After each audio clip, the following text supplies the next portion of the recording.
Hi there, and welcome to the Plentiful Show. I'm Heinz, the founder of Plentiful. Plentiful, as a reminder, is the platform that connects you with the world's top coaches, healers, and guides. Why? So that you can live your best possible life, your most awesome life. And so I'm really, really happy to introduce you today to one of my favorites on the platform, Anna Marie Pereira. She is a well-being and fertility expert who has worked with hundreds of women across the world to help them achieve their fertility potential. Anna Marie has worked with women to help push through physical as well as emotional barriers. And she's using what's called RTT, rapid transformational therapy, as well as systemic hypnotherapy to help women uncover their hidden subconscious blocks, as well as to reconnect the body and mind, and then to be able to step into their own personal power. And so in today's discussion, yes, we went into the medical realm and talked about things that you would expect, like UI and IVF,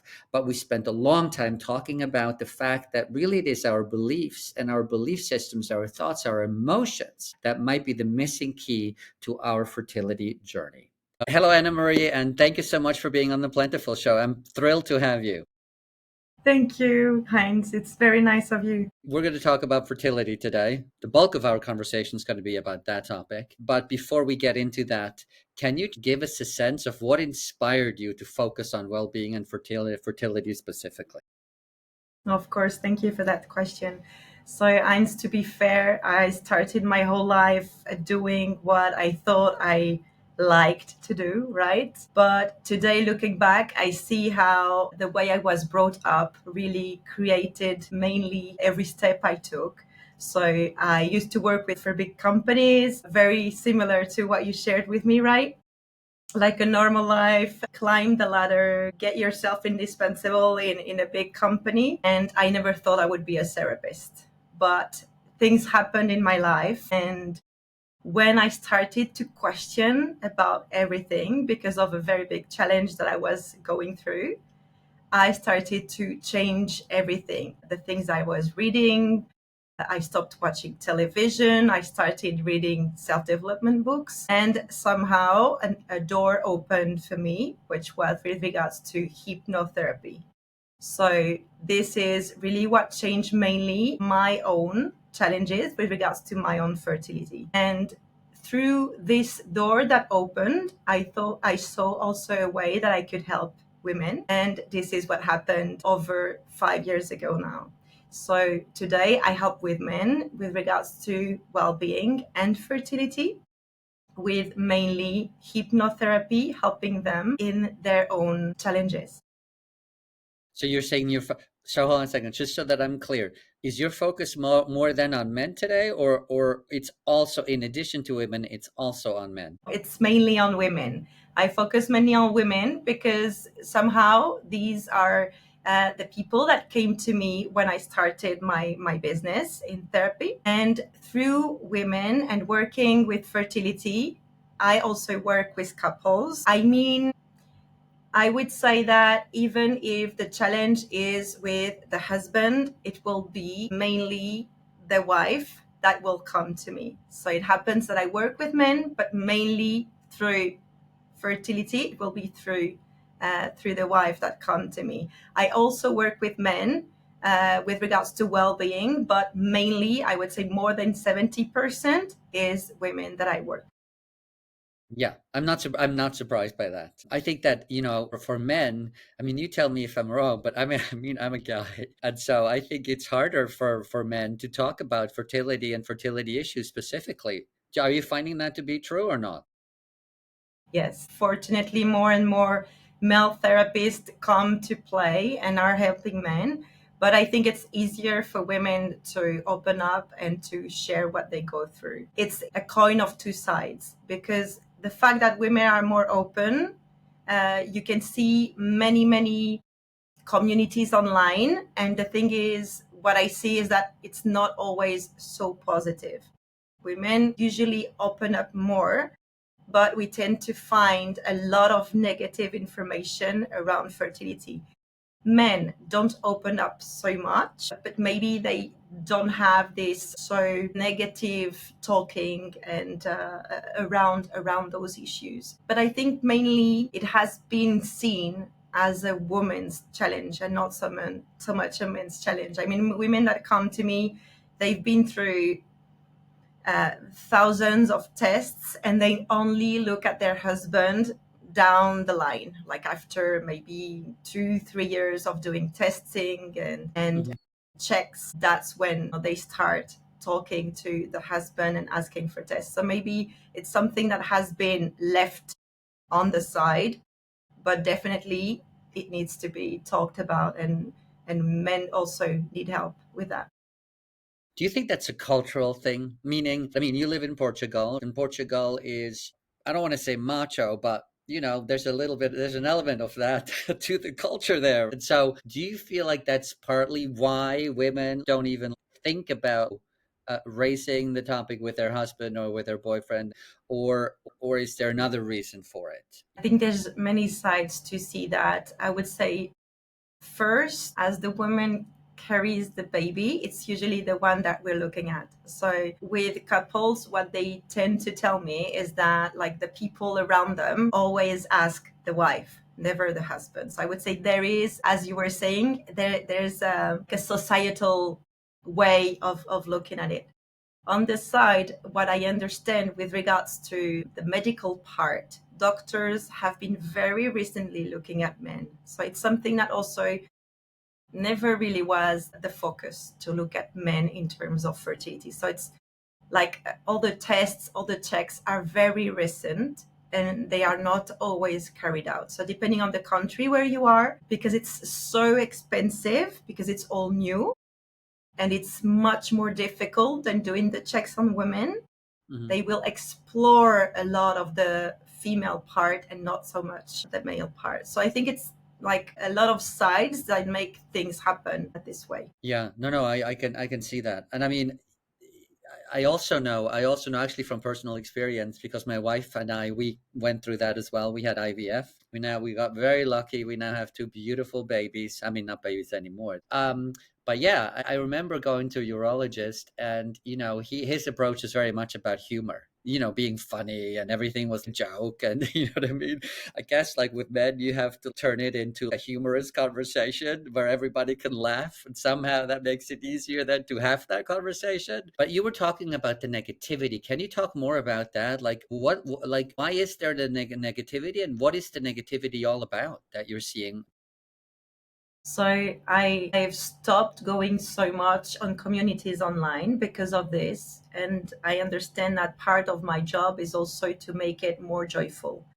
Why? Because it's something that touches us so much. I mean, it touches the couple, right? But women think that the day they will want to get pregnant, they will get pregnant straight away. Nobody tells you that maybe it's not going to happen the way you're thinking and you've been thinking all of your life this is going to happen. What you see online is a lot of communities where people are sharing what they are going through, but because I would say, and you've been through IVF, I mean, we're so lucky. There is all this development in terms of what's possible to do today. So I'm very grateful to the doctors that have helped me when I needed and everything. But we need to understand that more and more we're taking away the power of women. Why do I say that? When I started to work 5 years ago, women would come to me with 35 years old, 40 years old, and they were going through IVF, some of them.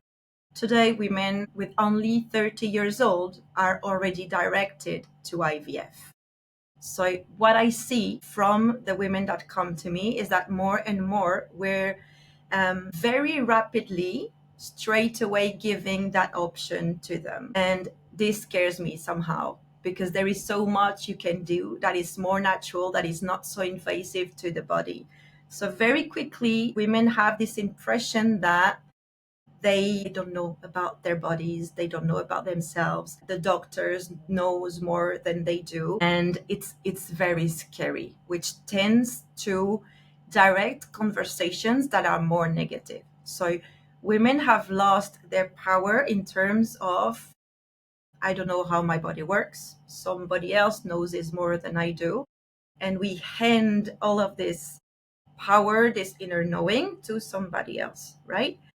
And when that happens, then you're lost. And when you're lost, it's very easy to go down this road of being negative. My body is not working. My cycle is not working. My body is against me. And sometimes you can find those kind of conversations online in communities. So I think there is something that needs to be done there to give women their power back. And of course, I don't have a crystal ball. You never know if a woman will be able to get pregnant or not, but to give the joy back to them on that journey. And it's so important that women understand that they are the person that knows better about themselves, about their bodies than anybody else. There is no doctor that knows better than themselves. And this is what I've seen, and this is what I'm trying to, I don't like the word fight, but I have like this knowing that I'm here also to give back this positivity on the fertility journey of women. I can totally see that that would be happening. When you say life, it used to be 35 and now it's dropped down to 30, I can totally see how that would be happening. But in your mind, like, what are the reasons for it happening? Why is this happening? This is a tricky question. There might be a reason with regards to the medical part of quickly resolving the situation. There might be interests. I don't know. I don't have an answer that I could give you with regards to that.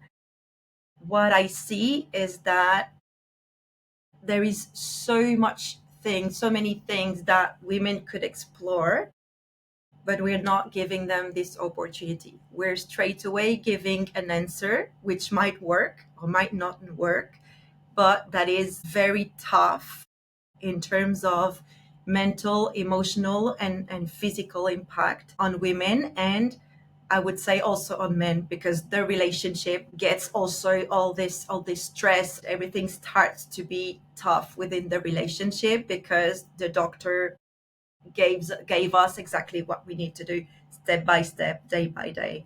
So I would say there's so many things you could explore, but we're not giving that opportunity to women. And it's important that we understand that we have a choice. And sometimes I think we are so scared that we lose the sight and the understanding that we have a choice. No, I can totally see that, the answer, and I'm sure it's more complex than that, but, wanting to get a delivery quick fix. First of all, I'm sure there's a lot of money to be made. So I think that might be the biggest reason of all, right? But then also, like, wanting to deliver a quick fix. You know what I mean? Like, hey, you have a problem. Here's something that's going to solve it in the next 6 months. Versus, it might take a little longer. Like, there's some natural things you can do, but we don't know. It could be 3 months, it could be 5 years, right? With IVF, you have more predictability, I guess. But it's also very invasive, as you say, right? It should be kind of something that you use as a last resort, versus like that's the go-to. Like that's the thing that everybody should do, right? I mean, what I see is that some people come to me before they try this last result as IVF, because also, I mean, people don't go straight away to hypnotherapy. Usually they've been through many, many things before they open that door. Like, very rarely people come to me as a first. So sometimes they come to me because they've tried nutrition, they've tried acupuncture, they've tried other sets of like changes in lifestyle, that kind of thing, and they want to try something else. Sometimes they come to me in parallel with IVF because they're afraid and they feel that their mindset is not ready for everything that's coming. So I help them alongside IVF. And sometimes people come to me because they've tried 2-3 rounds of IVF, because as you were saying, it's apparently predictable, but most of people go through 2 or 3 rounds. Like, if you only go to run one round, you're very lucky. So sometimes people are like, okay, my body doesn't want that anymore. So I want to try something more natural. And it doesn't work, because again, we don't know, then I want to feel good about myself. So a lot of women also come to me saying, I don't know if it's going to work or not, but I want to feel good about myself. I want to be able to live my life, have joy, everything, even if I don't have a baby. So let me ask you this. Let's say if a couple says, let's say they're both 30, right? And they want to have a baby. 6 months later, she's not pregnant. If the right answer is not to then do IVF, right? If that's not the right answer, then what kind of roadmap would make sense for that couple? It would be helpful for the couple, I think, to know, like, okay, these are the right steps. Try this, try this, try this, try that. And then maybe step number 6 would be IVF. What would that roadmap look like? So usually when people come to me, they've tried nutrition, so they've changed what they eat. They've looked at stress, so more or less managing how to reduce stress. Usually they've tried other kinds of acupuncture and other therapies that are well known in the field of fertility. And if this hasn't worked and they don't want to go yet through IVF, then they want to try something else. They come to me because they understand that if all checks are okay on the medical side, if every test that has been done to the wife and the husband are okay, then there must be something else. And the way that I work is looking at why the body is talking with this language. So the language is the body is not getting pregnant, not holding the pregnancy. There is something within the body that is not letting this happen. With the techniques that I use, so mainly hypnotherapy, we look at why the body is acting a certain way. So we look at the belief that the person has within. So I can give you an example just to make it more lively and understandable. One of my first clients that came to me with fertility challenges, she had been through IVF, 3 rounds of IVF. She was 35.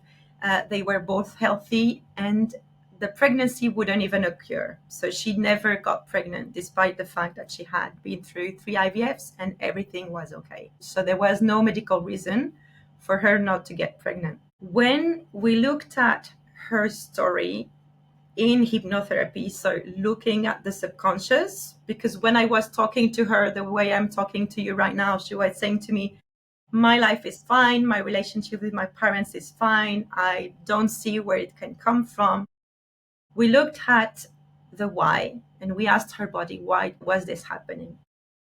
When we looked at it, we understood that when her parents got pregnant, they were very young, they were still studying, they were not at all expecting her.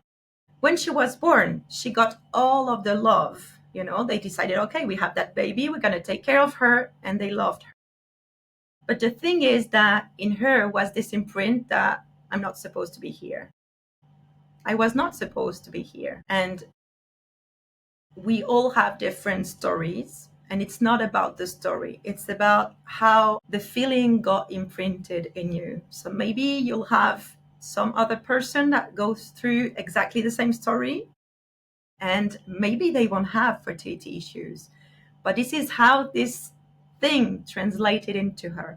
This is how this baby imprinted that exact event in her. Once we worked on that, she got pregnant, and today she has 2 babies, which is wonderful.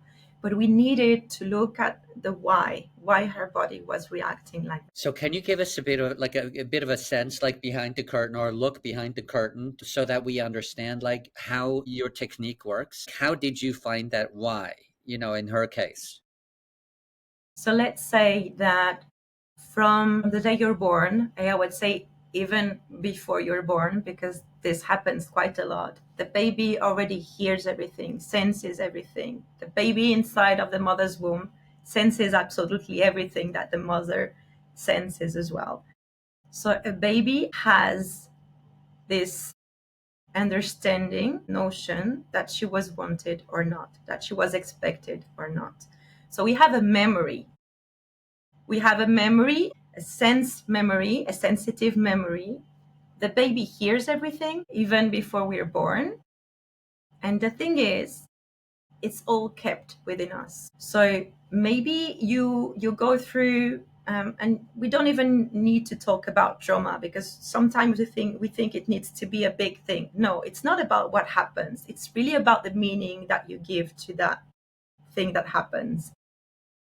So in her case, she really created that sense. Okay, I wasn't supposed to be here, and I don't want any other baby to go through the same thing. This is the meaning that that baby made, but it didn't make sense to her as an adult.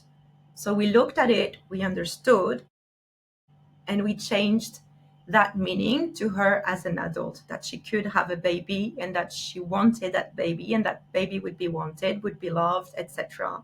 And it liberated that belief that she had. But basically, what you do is everything that happens to us is kept in our subconscious. So when I work with women, what we do is we're having a conversation, but the person is in hypnosis, and in hypnosis, she has access to information that you wouldn't have access just talking as we are right now. So I have never the answer to what they are going through. I can sense something because of all the women I've worked with, but I can never know the answer. And that's where also I help them get their power back, because they have all the answers in them. I'm just helping them get there. Access it. But all the answer, exactly, all the answer, all the transformation they can create, all the changes, is the potential is all within them. So that's amazing. So in this particular case with the woman you're talking about, right? You said she had a very loving childhood. Does she remember? I mean, when she thinks back to her childhood, everything she remembers about her childhood is actually would signaled to her, like, my parents loved me, they wanted me, they were happy for me to arrive, they were happy for me to be here.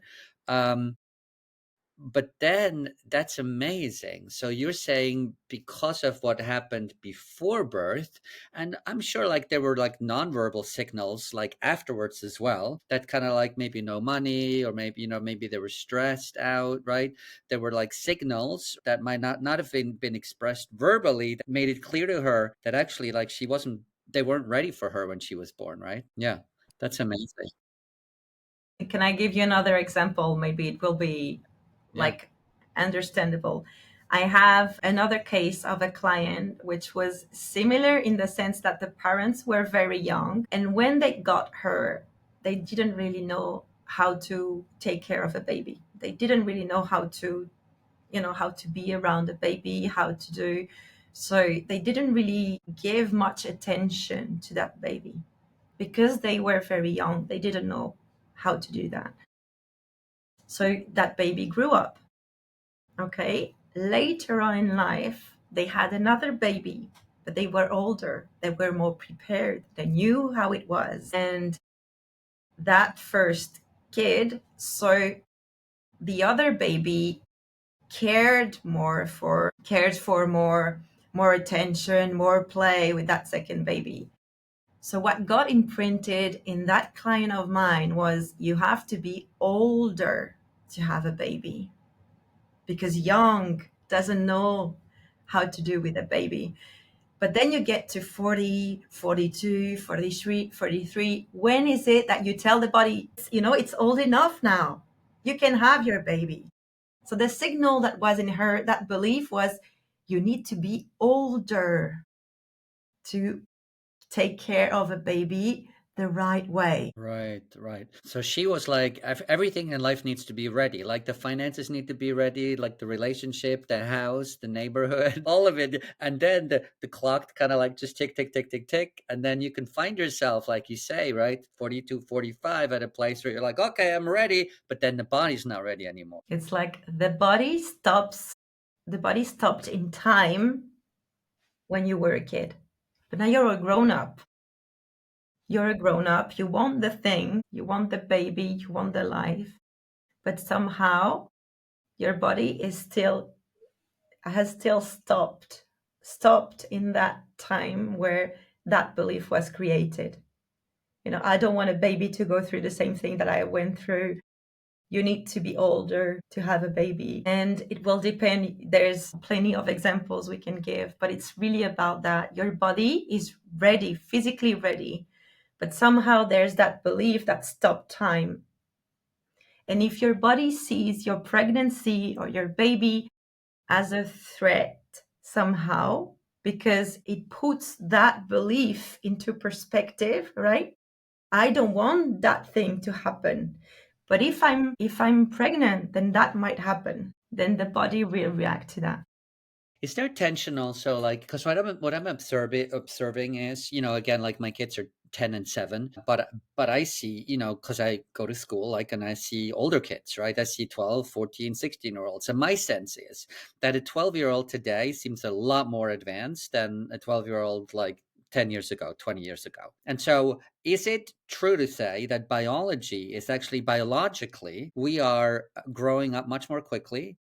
But at the same time, in terms of intellectually or psychologically, we are pushing out things like marriage, having kids much further down the road than we used to. And so that kind of opens up, a gulf between when we are physically ready and when we are mentally ready. Are you seeing that at all? I think, again, we're coming back to what society expects from us, right? So women in older times, they had kids a lot younger. Now we want to study and we want to work and we want to have the right house and we want to have the right finances, and the baby will come later.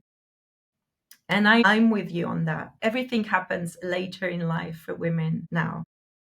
The thing is, we need to remember as well that, and I like to say that to women because we tend to forget. And now with all this push around IVF and women 30 years old already down this road, we need to remember that we had grandmothers that had between 5 to 10 kids, maybe, right? Grandmothers or great grandmothers.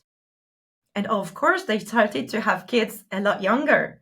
But if you want to have 10, then you have also kids later in life. So it's not new that we have kids after 40. So we need to remember that as well. So of course we're having kids later on, but we're not having 10, right? We're having less. But it's like now it's like that word, how would it be in English? Geriatric pregnancy. They call it like that. Yeah. Yeah. Yeah. So I'm like, what a beautiful word they're giving to those pregnancies. It's like it's a feeling that we have inside, like if I feel I'm old, if I feel my body is not functioning correctly, if I feel like everything is falling apart, how can I believe in myself, in my body, to have a healthy pregnancy?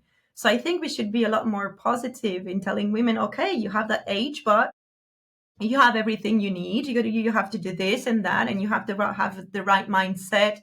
And there's plenty of things you can do for that. Instead of giving these kind of words that, like, straight away Yeah. takes No, it's a takes horrible word. takes It's a all of. horrible word. When my wife told me that, she's like, "Oh, I'm having a geriatric, or whatever that word is. I'm having a pregnancy." And I'm Yeah, like, let's forget about that word. "Yeah." She was 36 at the time, and Wow. that's kind of like what they said she was having. So, high risk pregnancy. So, what are some? And I think you already touched on some of them, but what are some of the biggest misconceptions that people have about fertility?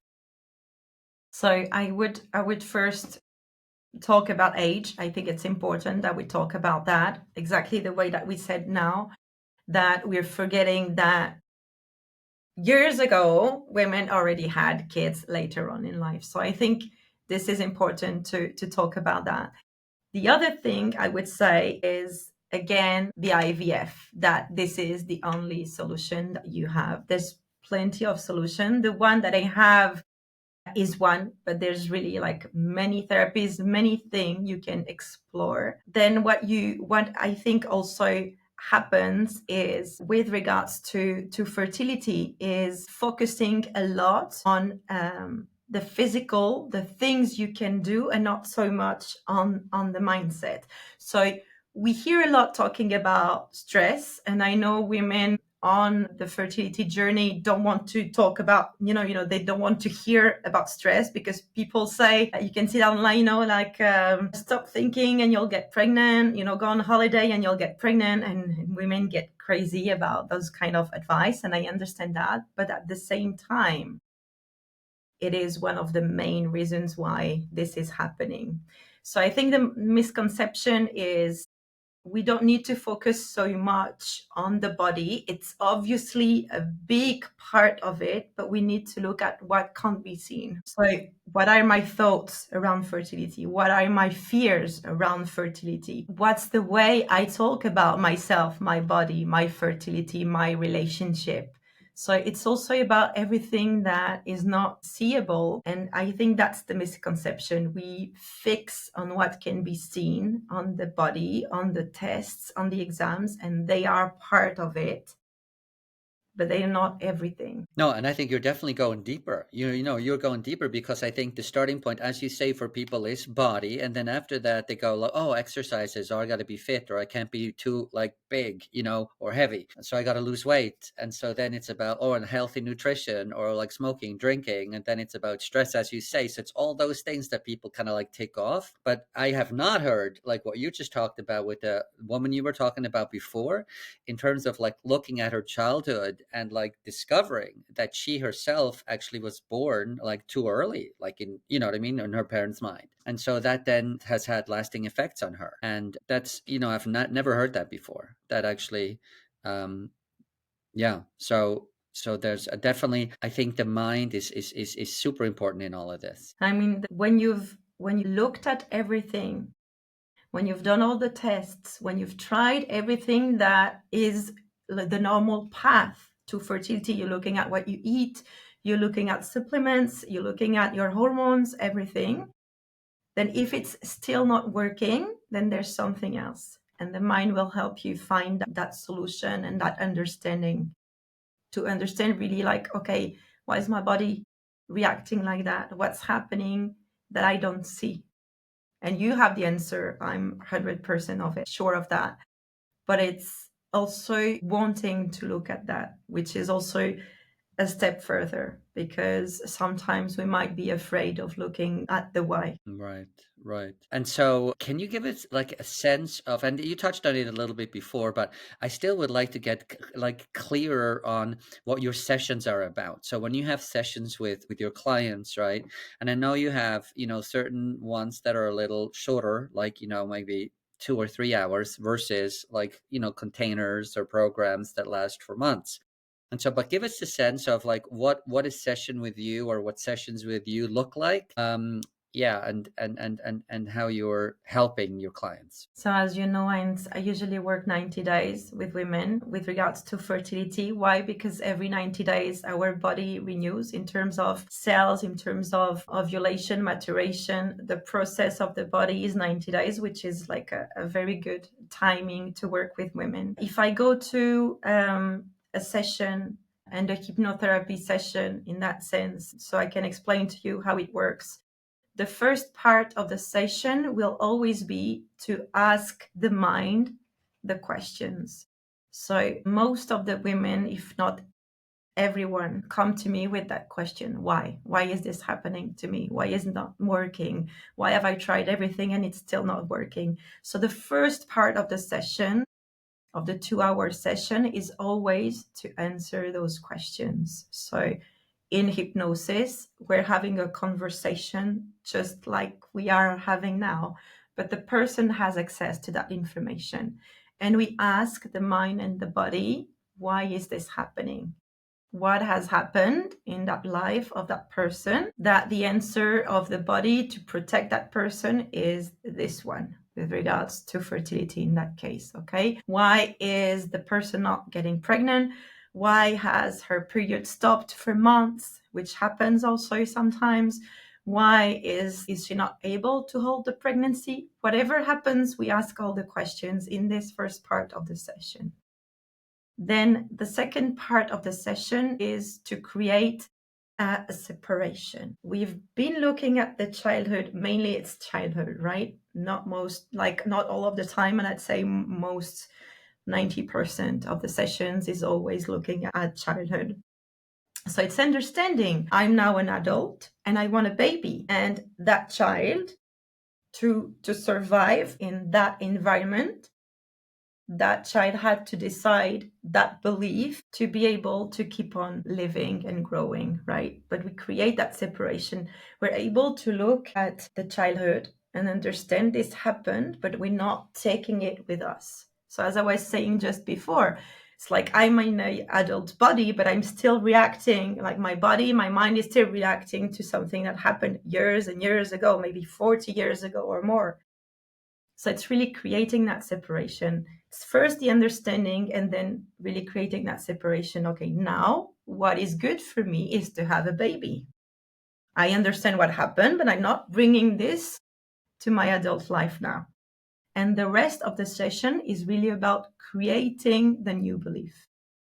So what the person wants is not only to get pregnant, she wants to get pregnant, she wants to have a healthy pregnancy, she wants to feel good about herself, she wants to believe that her body knows exactly what it needs to do, etc., etc., etc., until she has her baby in her arms. So we work on all of this during a session.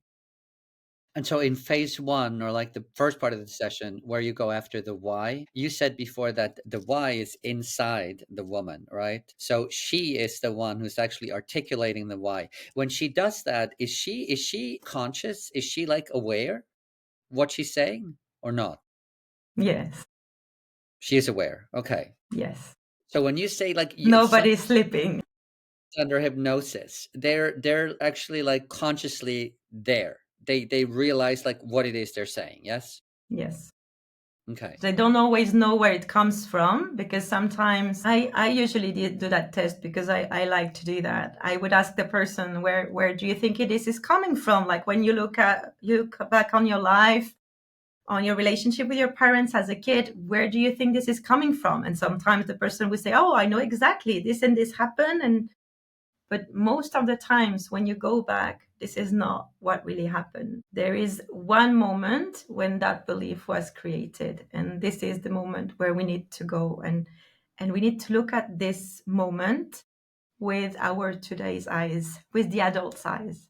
So you looking as an adult to that moment, you understand what happened and you understand why you brought this with you all of these years. And it also creates that strength for you to say, okay, stop. I understand, I've seen, this belongs to the past. I can't change it, but I can look at it, understand it, but I'm not going to bring it with me now as an adult. And then things start to change. And so when you find that moment, is it really like a moment of clarity? As in, is there never like doubt about, oh, this is it? Or are there situations where it's like, well, it could be that, but we're not 100% sure? Or are you finding like, no, when you find that moment, like it's very clear, like this is definitely it? Usually it's very clear. There's no moment where the subconscious would say, oh, maybe not. No, you're seeing a scene clearly, right? And what happens is that you will ask me, and are you 100% sure this happened exactly like this, and that the mind is not, it's not important if this really happened or not. The important is the belief that was created in that person. So I would say, if it's exactly how it happened, this is the way they are bringing it in that moment. But the most important is the belief that it's behind. What's the emotion? Maybe if I talk to the parents, maybe they will describe that scene completely differently, Right. right? Right. But the thing is, what was imprinted in her? What's that emotion? What's the meaning? And this is what we need to work on. It's not about the scene, it's about how the interpretation was. What's Right. the, Okay, now I understand 100%. Okay, that yeah? makes sense. And so now that you're clear about the belief, like how does it work to then transform that belief? So I would say just the fact that you look at it and understand that this was a reaction as a child, you straight away understand how this belief that you created as a child is impacting your life today. So just looking at it with your today's eyes as an adult, you understand exactly what happened. So this creates separation. Then the whole process is about really making the person articulate, okay, I understand, I can see how this belief that I created in that moment is impacting my body now because I'm afraid of this, I'm afraid of that, or because I don't want a kid going through the same thing as I did. Because if I have a kid, maybe I won't be able to sustain the life that I have today or have the job that I have today. And they have to really articulate the way they are seeing how those beliefs are impacting their life today. So it's really like bringing to the conscious what is in the subconscious.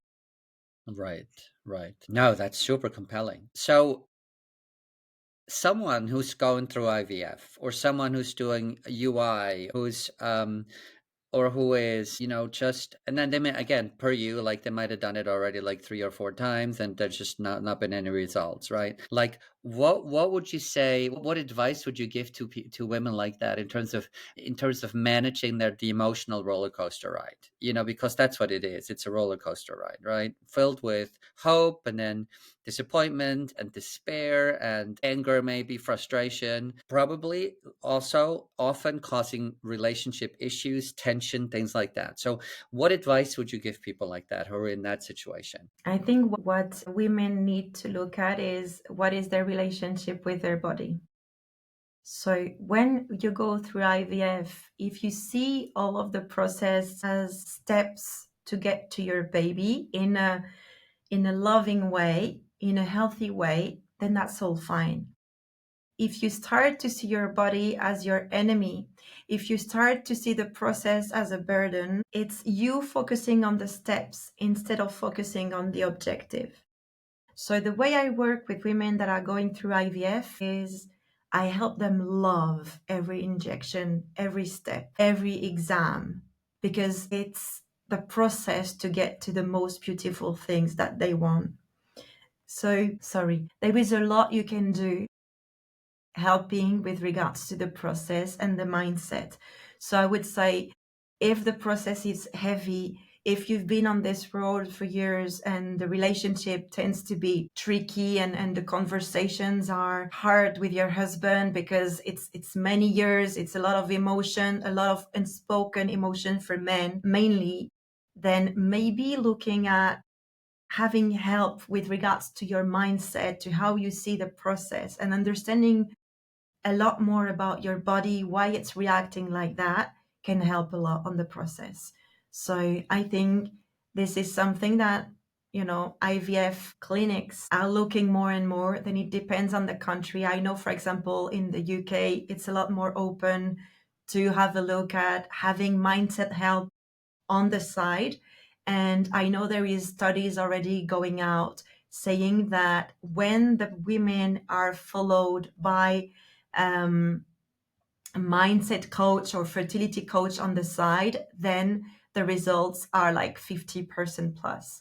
Why? Because you make them see and look at the process in a whole different way. So instead of going against the process and fighting the process, they are open to the process. They are creating space. To have a baby, you need to create space within yourself. And if you're in contraction and in the fighting mode, because it's all, it's one more thing, one more injection, and it's the pain and it's the mental pain, physical pain and everything, then it tends to be, a lot more effort for the body to make it happen. So I would say I invite them to look at themselves and understand if they're feeling like they're looking with loving eyes to the process, or they're looking at it as another fight, as another difficulty and challenge in their life. Yeah, I think, I mean, you're just talking about it. Like, again, I'm shaking my head because I can totally like see the difference, between, you going through it and getting beat up and getting frustrated and having tension mounting in your body about it, the whole thing, right? Including actually like to the actual act of like even having sex or making love, where that becomes not joyful anymore, right? Where, so I can totally see the difference it would make if you had that kind of support that helps you look at the whole process much more positively. It's much more lighter. Yeah, yeah, for sure. What's the advice in terms of helping women manage the ticking clock, right? The fear that, the time is just running away, and I'm running out of time. I think we need to look at it with loving eyes also. So let's say looking at the age, in the way that it has been told to us, it's really difficult because everything that we see online and everything that doctors say, it's very quickly you are out, right? So you study, you start working, and you're already out. Like 30 years old, you're already directed to IVF. So we need to really start to look at the process with what or the way we decide to look at it. We see um, it's like I'm remembering now. It's called the yellow car effect. So basically, it's the day you decide to buy a yellow car, you're gonna see yellow cars everywhere, and it's the same thing. If I start to look at women 40 plus pregnant, I see them because there are many examples of women that are 40 plus, 45 plus getting pregnant. But then if I look at all that goes out on television and newspapers and everything, then I will look at the numbers. Okay, fertility is declining a lot and in many countries, and it's more and more difficult. And now we know we have to go through IVF very quickly. So it's really about what do you decide your reality is, because it will be. So if you decide to think that you're old, your body will start to create that reality that you're always focusing on and always thinking about. So I would say, like everything, decide what you want to believe about yourself and about your body. And if it's challenging, you can look for help, because mainly it's not what we want to think, it's what we've been told to think. So we're not even questioning it. I'm remembering now of the clients that I worked with last year, just because of what we're thinking now, we're talking about now. And that client, when she went back in hypnosis, she remembered when she was a kid, her neighbor came knocking at the door and she wanted to talk to her mom. And her neighbor was pregnant and she was maybe 45, 40 plus. And they talked and she left. And the mother turned to her child and she says, "You've seen, she's pregnant. She's so old." And that kid heard that well. And it was difficult for her to be pregnant 40 plus because she remembered how she could be judged. Mm-hmm. So it was so difficult for her on her fertility journey because how she had seen her mother judge an older woman, 40 plus older, right? Right. Be pregnant. So sometimes it's not even our beliefs. It's not what we think about our age. It's really about what we've seen, what we've heard other people say, what a young woman is, what an old woman is, what's the perfect age to get pregnant.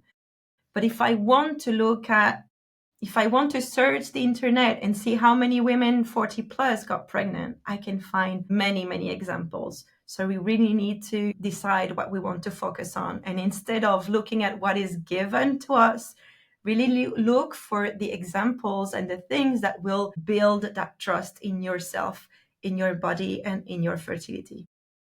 No, and I think that's work, that's work because it is so easy to absorb and to consume all this negative information because that's all there is out there, right? And you've rattled some of it off. And I could add to the list in terms of all the things that people say about like declining fertility rates in the world. But you're right. Like if you follow the yellow car example and you actually look for positivity, for positive things that are uplifting you and that are giving you hope, right? And that's where your focus is, that can make a big, big difference for sure. So, on that note, are there specific affirmations or mindset practices that you would recommend? I would say the first thing is listen to what you say to yourself before we talk about affirmations, because if I don't change the way I talk to myself, I can repeat affirmations all day long. I wouldn't go to the core. So it's very easy for us to, make something fall and say, oh, how stupid I am. We've heard this since we were young, and it's very easy for this to come out. So maybe, try to see how you speak to yourself, or what are the thoughts that you have when you look at yourself in the mirror. What are you saying? Oh, I'm old, or my body is this, or my period is that. Some women hate their period, but when it comes to fertility, it's it's the basis of everything. So we have to love our body, our cycles, everything that makes us a woman. So we need to look at how we speak to yourself. Then when we understand that, we are looking, I don't say like 100% of the time you're going to love everything. No, but we need to be conscious of the thoughts that we have all day long. Let's say you go to the doctor and you go home like, oh, I'm old, oh, I'm this, oh, I'm that. No, we need to understand that what the doctor is saying is theirs. You need to choose what's true for you. And from that moment that you understand what's your relationship with yourself, your mind, your body, your fertility, then we can come to the affirmation. My body is capable, my eggs are young, and we can look at everything around fertility. But I would say first, look at, are you positive or are you negative at the core? Like when nobody is watching you, when just yourself with yourself. How do you speak about your fertility, your age, your body, your period? I would say start with that. Okay, no, that's very helpful, and I think that pertains actually beyond, way, way, way beyond fertility, right? That's are you negative? Are you positive? Like when nobody's watching, like how do you feel about yourself? How do you feel about your body? How do you feel about your role in the world, right? Like yeah, that's much bigger than fertility even. What are some of the things you're finding with men that are different in terms of, you talked about before that women come to you and they're concerned about age and they're concerned about the clock ticking, and you're telling them focus on the body but also focus on the mind, right? So if those are some of the things that you're saying to women, and also kind of like loosen up about the whole thing and enjoy the process, like what would be some of the things that you're finding with men that they're struggling with, and what is your advice to them? So I would say, as we were saying earlier, it's more difficult for men to open up because it's as if it touches something very profound. So the way I work with men is I usually, through the women, create recordings for men to listen to. So they listen to a recording every day, and it's really giving the body all the instruction that it needs to create healthy sperm. So this is the way that I mainly work with men. With regards to the couple, I always tell women that even if the fertility challenge is with their husband, they have a very big role to play because the magic happens in the women's body.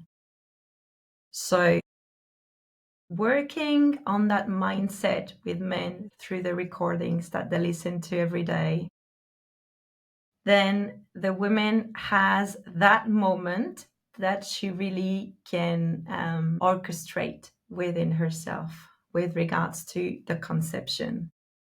So when I work with couples, there's this way that I give recordings to the husband, and then I work with the wife, or sometimes I work with both, but each one will go through the therapy on their own so that when they come back together, they have worked on their belief and everything that are blocking them. I don't work with the couple together. I really work with each of them, working on their own beliefs and their own challenges, so that when they come back together, they're not blurred with all of this that they're still dealing with as adults. So these are the two ways that I work with both. I would say for men, opening up can be a solution. So maybe find a therapist that focus on male infertility. Or I would say find somebody, maybe what I do will resonate, but if not, find somebody that can help you as a couple. So either similar to what I do, working with each of you on the side, so that when you come back together, you come back better, or do some kind of couple therapy if it's difficult to talk directly, so that the process is easier. Because women need to communicate. Women need a lot to communicate. Men don't need so much to communicate, but in this moment where you're looking beyond the couple, you're looking at creating a family, then sometimes things need to be spoken, even if they're hard, but they create the foundation of the family. So I think it's important, if the communication is not going great, that you find ways to make this communication happen. Because what I've seen is that sometimes it gets very, very tricky within the relationship if that communication is completely off. Mm-hmm. Yeah, no, I can see that for sure. That definitely doesn't help. Can you talk a little bit more about the recordings that you were talking about? Like when you said, you give recordings to recordings of what? So coming back to the sessions that I was telling you, when we come to the last part, which is creating the new beliefs, for this part, I always use recordings. So let's say whatever you are working on, in this case, coming to the men, sometimes don't want to get into technical terms, but it's usually around sperm quality, motility. Sometimes there is DNA challenges. I create a recording that gives very clear instructions to the mind, to the hormones, until the creation of sperm. So there's clear instructions given to the husband's mind that he listens to every day, telling the mind what we expect of the body. So then the mind gives the body the signals. So we create that belief that, they have super fertile sperm. We give clear instructions of what the sperm needs to do inside of the woman's body, where the magic happens. And of course, the recording is created in a male way, as you were saying, right? There's this part of humor. And so it's very different the way that a recording will be created for a woman or for a man. But it's really about giving the mind clear instructions. It's like your thoughts become your emotions will become your actions, and then it will create reality. So it's all about that, really giving your mind, and at a subconscious level, that your body knows exactly what to do in every moment with regards to your fertility. So it's creating this certainty inside of you that you have everything that you need to create super fertile sperm. And So so this that is the recording, way. okay. And that recording is you talking? Okay. And how long is that recording? It's around 20 minutes. Okay. Okay. And are you tailoring that to the individual? Like, let's say if you did a recording for Bob, is your recording for Bob going to be, the same as your recording for Bruce? Or is it completely different, completely tailored to their individual situation? So it really depends. I have recordings that I do general that people can get if they want. But then when I work with a person or a couple, I really tailor it exactly to what they're going through. So inside of the 90-day program, or if the person comes to me with a session, The recording that create these new habits and beliefs is always completely tailored to what the person is going through and with regards to the session that we did together. And so is what you just talked about, is that the same or different from the rapid transformational therapy that you're doing? It is rapid transformational therapy. That's what that is. Yes. Okay. Okay. Okay. I mean, it sounds like magic to me, I have to say. So for meaning like, wow, incredible, right? The fact that someone is listening to a recording that you're doing, and then that by listening to it for how many weeks? They would be listening for how many weeks? I'd say at least 3 weeks. For 3 weeks. And so that then through that process that the sperm gets healthier. And then how immediate how immediate is that impact? If they're listening for 3 weeks, does it get better over this? You know what I mean? Like, how quickly would that happen? I would have a hard time believing that it would be immediate, right? In terms of fertility, you will always look at 90 days. So Okay. the optimum time will always be 90 days. And it's very similar in terms of male or female, in terms of how much time it takes at a cellular level for the fertility to renew. So you will look at a very similar time target. So the recording, I would say 3 weeks in general.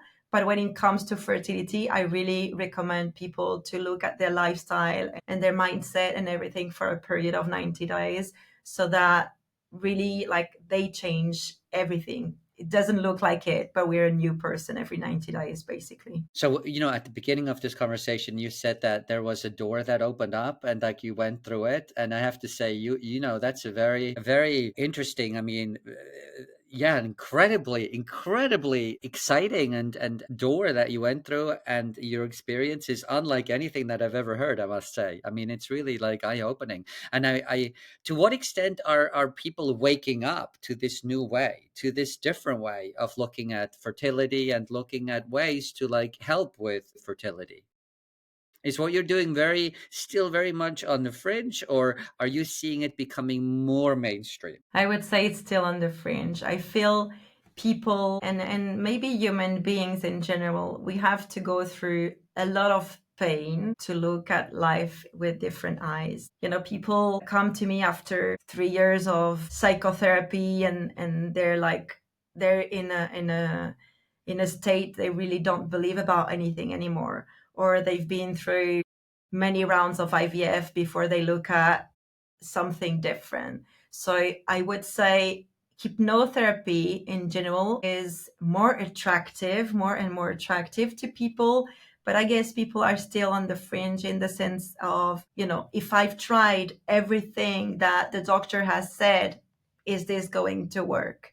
So I think there's still something there that maybe also a belief that people need to work on to open up that door and try something really different and really come back to the belief that I have all the answers within me, because that's really the message that I want to leave here. I have no answer about anyone that comes to me. I'm just helping them find that answer within themselves. Yeah.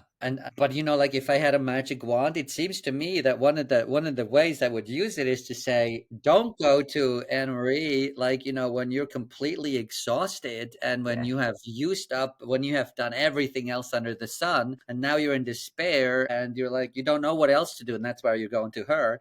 Do it instead at the beginning of the journey. Do it when you're newly married and you're like, hey, one day we'll have a family, and maybe that's the better time to do it, right? I must admit, there are some people that think like you just said, but there's still not so many. But I hope this is going to change, and also that people we understand how the communication that goes out is not good for us. It's not good to believe in that, and we need to really decide to believe in ourselves in a whole different way. We were born for this. We really need to remember that. We just forgot. We forgot.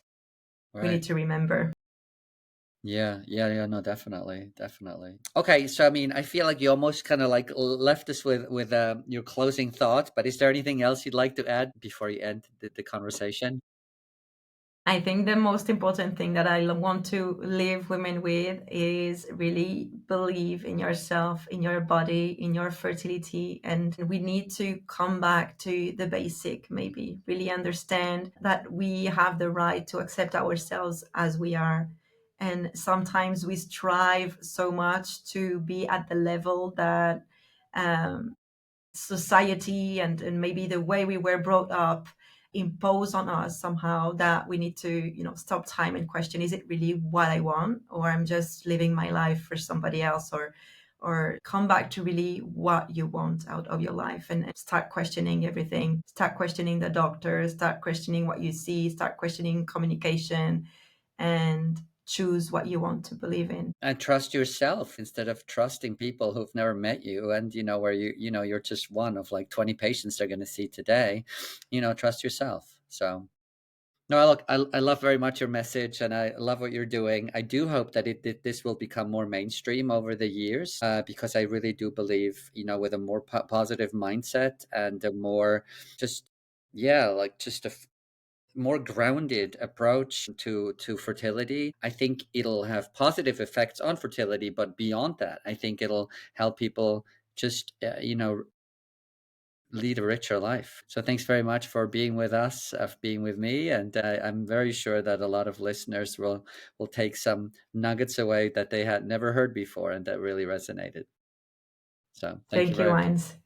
It was Okay. an amazing opportunity to talk a bit about what I do, and hopefully give hope and light to women and couples.